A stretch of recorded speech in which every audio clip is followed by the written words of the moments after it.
जी नाज़रीन, ब्रेक के बाद आपको हरफ राज में खुश आमदीद। भारत के अंदर एक एहतजाज का नया रंग आया है और इसके अंदर एक इंटरनेशनल सिंगर हैं रेहाना। इन्होंने उस एहतजाज की हमायत की जिसके जवाब के अंदर दुनिया भर के जो मुमताज़ आर्टिस्ट हैं, सिंगर्स हैं, उन्होंने मोदी हुकूमत की जो है मजम्मत की। इस हवाले से इस बारे में मोदी हुकूमत किस परेशानी का शिकार है और यह साहब कि एक नया और अजीब किस्म का एहतजाज है कि एक तो उसके तवील बहुत हो गया और उसके अंदर हंगर स्ट्राइक भी मुख्तलिफ 2 माह हो गए और जो इंटरनेशनल कम्युनिटी इसके अंदर इन्वॉल्व होती, सिविल सोसाइटी और मुख्तलिफ तबकात हैं ज़िंदगी के, और इसके बावजूद मोदी हुकूमत के सर के ऊपर कोई असर नहीं हो रहा। कोई मसला एक टेस्ट केस है। एक रिप्लेसमेंट दी थी कम्युनिस्ट वर्ल्ड के बाद, जिस वक्त 26 दिसंबर 1991 को कम्युनिज्म खत्म हुआ है, तो कॉर्पोरेट और ये जो सरमायादाराना जमहूरियत आई है कि एक शानदार किस्म की सिविल सोसाइटी की मूवमेंट से तब्दीली लाई जाए। सही 2-2.5 लाख 3 लाख बंदा जमा हो गया है। जैसे यूक्रेन के अंदर हो गया, बंदा बदल गया, जैसे आइसलैंड के अंदर हो गया, वज़ीर आज़म निकल गया, ये हो गया, वो हो गया, उसमें सिंगर गाने बजा रहे हैं, सब कुछ कर रहे हैं। आपको याद होगा कि जिस वक्त इराक वॉर शुरू नहीं हुई थी अभी, तो तकरीबन 70 के करीब शहरों के अंदर ये प्रोटेस्ट हुए थे और उसमें वो ये इस तरह के गाने बजाने वाले भी दूसरे तीसरे। अब इंडियन जो प्रोटेस्ट है 2 महीने का, ये इस प्रोटेस्ट के बारे में एक रवैया बिल्टअप हो गया था कि ये one of the longest protest है। हालांकि सबसे बड़ा प्रोटेस्ट वो था कि जो 2007 में हुआ था न्यूयॉर्क में।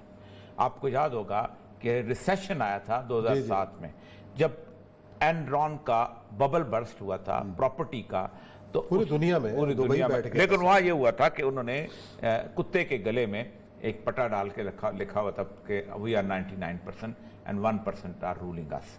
तो उस प्रोटेस्ट को उन्होंने खुद तबाह कर दिया था। वो 6 महीने तक बर्फ में वहां पड़े रहे थे, बर्फ में हर तरह के मौसम में, लेकिन उसके बावजूद भी उन्होंने बैटरी वेट पार्क में भी, बाकी जगहों पे भी, सब जगह उड़ा दिया था और वो बहुत जालिम। इसी तरह जो फ्रांस का जो अपना येलो शर्ट्स वाला प्रोटेस्ट आया था, वो बहुत बड़ा प्रोटेस्ट था, उसको भी वो खा गई थी इंटरनेशनल मीडिया। इंडिया के अंदर 2 महीने तक वो खाते रहे हैं इसको। लेकिन अब जो सबसे इंपॉर्टेंट चीज है, रिहाना जो है, ये बेसिकली बारबाडोस है। बारबाडोस बेसिकली मुल्क है, वहाँ की रहने वाली जजीरा। तो बारबाडोस से इसने ट्रेवल करके अमेरिका आई और इसका जो गुड गर्ल गॉन बैड, इसका बड़ा मशहूर एल्बम था जिसमें वो मैडोना कहते हैं, मैडोना की तरह इसने एक रिवोल्ट करने की कोशिश की थी, बड़ी पॉपुलर हुई थी। लेकिन इसके साथ जिस खातून ने इसका साथ दिया है वो बहुत इंपॉर्टेंट है। वो है ग्रेटा थनबर्ग। ये कौन है? ये वो है जिसने ट्रंप को चने चबवाए थे, वो जो क्लाइमेट चेंज वाली एनवायरमेंट वाली स्वीडन की बच्ची, जिसने जो कि हीरो बन गई थी पूरे, और ट्रंप ने इसको कहा था उसको देखकर। कनाडा की है? नहीं, स्वीडन, स्टॉकहोम। अच्छा, स्टॉकहोम, स्वीडन, स्वीडिश। तो स्टॉकहोम से भी आई थी और ये वहां पहुंची थी।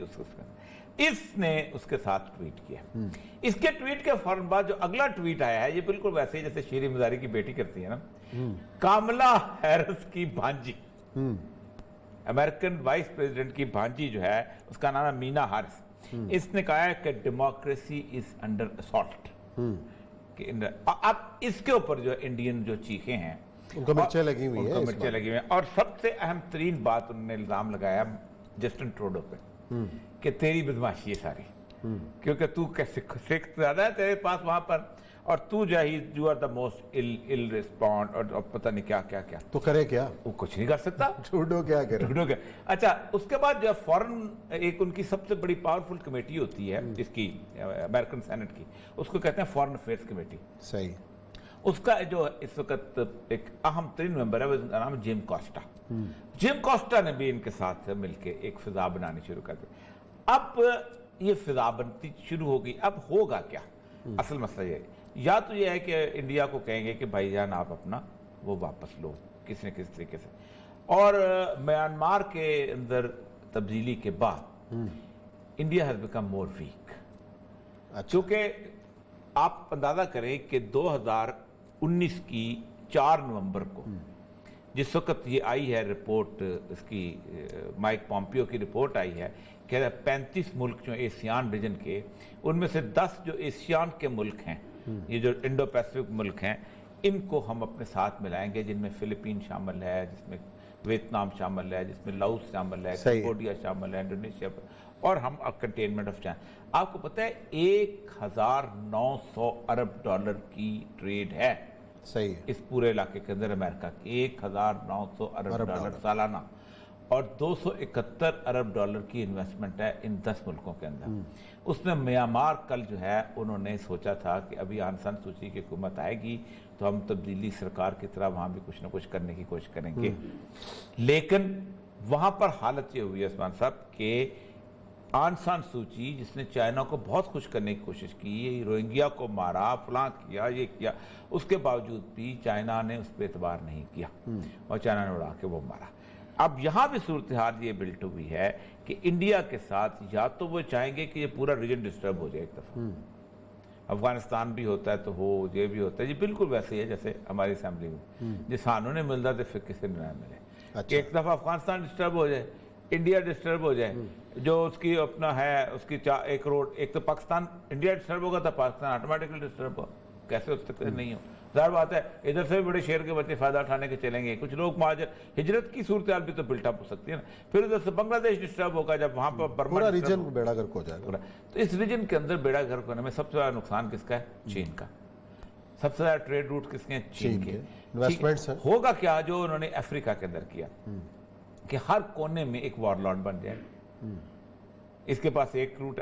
अब अगर आपने चीन से काफिले ने चलना है और वहां से चलना है, फॉर एग्जांपल उससे नीचे आना है, तो या पहले तो आसाम में कुछ टुक देगा, फिर वो बर्मा में नीचे से कुछ टुक देगा, फिर आगे चलते ये सूरत हाल तो सूदमंद नहीं है चीन के लिए, करेगा क्या फिर? हाँ, ये है मसला। और ये इस मसले के अंदर मैं कल भी कहा था, आज भी कहा है, बहुत अरसे से कह रहा हूँ कि चीन ने जो म्यांमार पे स्टेप लिया है, ये बिल्कुल वैसा ही स्टेप है कि जैसे नाकों चने पे आ गया था रूस, कि अगर अमेरिका अफगानिस्तान के अंदर आके बैठ गया तो ये तो हमारे दरवाजे पे बैठ गया आके। क्योंकि हुआ ये था कि दो बंदे आए थे पेशावर, बुरहानुद्दीन रब्बानी और इंजीनियर गुलबदीन हिकमतयार, सही, और ये आए थे भुट्टो के ज़माने में, और ये आए थे वहाँ पर बैठ के कि हम एक कू प्लान करेंगे सरदार दाऊद के खिलाफ। और सरदार दाऊद अगरचे के पूरा शाहजहां शाह वगैरह के खिलाफ था, भुट्टो ने उसको शालामार बाग में बुला के बकौल अफगानों के हर चीज़ ऑफर कर दी थी कि तुम जो चाहो ले लो, हम तुम्हारे साथ हैं। उसके बावजूद भी भुट्टो ने प्लान किया था कि नहीं, एक को अपनी मर्जी की कू भी कराया जाए, और Naseerullah Babar was the in charge of that cell. आपको बताया कि उसके बाद रूस से था, उसने कहा था कि नहीं, अपना बंदा लेके आओ, और अपना बंदा वो लेके आए थे नूर अहमद तराकी को। नूर अहमद तराकी जो था उनका बहुत कहते हैं ना, हमारे यहाँ फैज अहमद फैज है, इस तरह का आदमी था, अफसाना निगार, ये वो सारा कुछ हर चीज, लेकिन आखिर खुद आना पड़ा। अब वो यहाँ अपनी फौज को ले आए हुए हैं बर्मा की फौज भी वैसे ही ट्रेंड है क्योंकि अंग्रेज की बनाई हुई है। 1900 आपको पता है कि 1857 में दिल्ली फतह नहीं हुआ था, रंगून था मेरे, और बहादुर शाह जफर को रंगून भेजा था उन्होंने कि जा पिया उधर जाके आखिरी जिंदगी गुजार, और रंगून उनके पास था। रंगून की बर्मा की फौज भी उन्होंने वैसे ही बनाई हुई है। अब असल मसला यह है कि इसी तरह बांग्लादेश की फौज भी वैसी है कि वो भी ये कोई नहीं है कि सीना वाजिद की हो या किसी और को, वो अपने इंटरेस्ट पे चलते हैं, सारा कुछ करते हैं। ये जो इस वक्त मिलिट्री इस्टेब्लिशमेंट की सूरत हाल बन रही है, और चाइना के अंदर भी फौज और पॉलिट ब्यूरो का सारा कुछ जो चक्कर आ चुका है कि 1 लाख बंदा तानिमन स्क्वायर से भी उड़ा दो और ये कर दो। मुझे लगता यह है कि चाइना, आज मैं रिपोर्ट पढ़ रहा था, सिडनी यूनिवर्सिटी की 100 सफ़े की रिपोर्ट है, और उसने कहा अवर्टिंग दी अपना कॉन्फ्लिक्ट, और उसने पहला ओपनिंग सेंटेंस है कि America does not govern the hegemony in Indo Pacific region. उसने कहा मिसाइलों से कुछ नहीं होना, इससे कोई। और सबसे बड़ी बात है उस्मान साहब, आखिरी बात करता हूँ तो उसका आ गया कि second world war, first world war में महाज बने थे मुल्कों के, तो जंग हुई थी। फिर सेकंड वर्ल्ड वॉर में इत्तेहादी अफवाज का महाज बना था, जंग हुई थी। उसके बाद फिर कभी महाज नहीं बने। उसके बाद हुआ यह था कि 2 ग्रुप बन गए थे और कोल्ड वॉर शुरू हो गई थी, मुनाफिकत वाली, ठीक, वो वाली कैफियत जो होती है ना कि दिलों में बुग़्ज़, और अब फिर बन रहा है, अब बन गया है। वो पेंटागन स्ट्रेटजी कहती है कि 4 मुल्कों का इत्तेहाद है, रूस, ऑस्ट्रेलिया, इंडिया और अपना जापान, ये 4 मुल्क किसके खिलाफ? चाइना के खिलाफ। अब जब ये इत्तेहाद बनता होता है तो एक बात तय है कि सेकेंड वर्ल्ड वॉर में जहाज उड़े थे और बम लेके नागासाकी हिरोशिमा पे फेंका था। अमेरिका को एडवांटेज था, उसके एक तरफ भी समुद्र था बहरुल काहिल, दूसरे समुद्र था बहर ओकियानूस। अब दुनिया का कोई शहर ऐसा नहीं है कि जो मिसाइल के निशाने पे ना हो। तो अगर एक दफा आतिशबाजी शुरू हुई रुकनी नहीं, तो फिर 5 मिनट के बाद जब आसमान साफ होगा ना तो हर शहर उड़ चुका होगा। चले जी, ब्रेक का टाइम है, ब्रेक लेते हैं और ब्रेक के बाद आएंगे और एक अहम जो डेवलपमेंट है वो सुप्रीम कोर्ट से, जहां जस्टिस काजी फायज ईसा ने अराकीन फैमिली को तरक्याती फंड दिए जाने का सुमोटल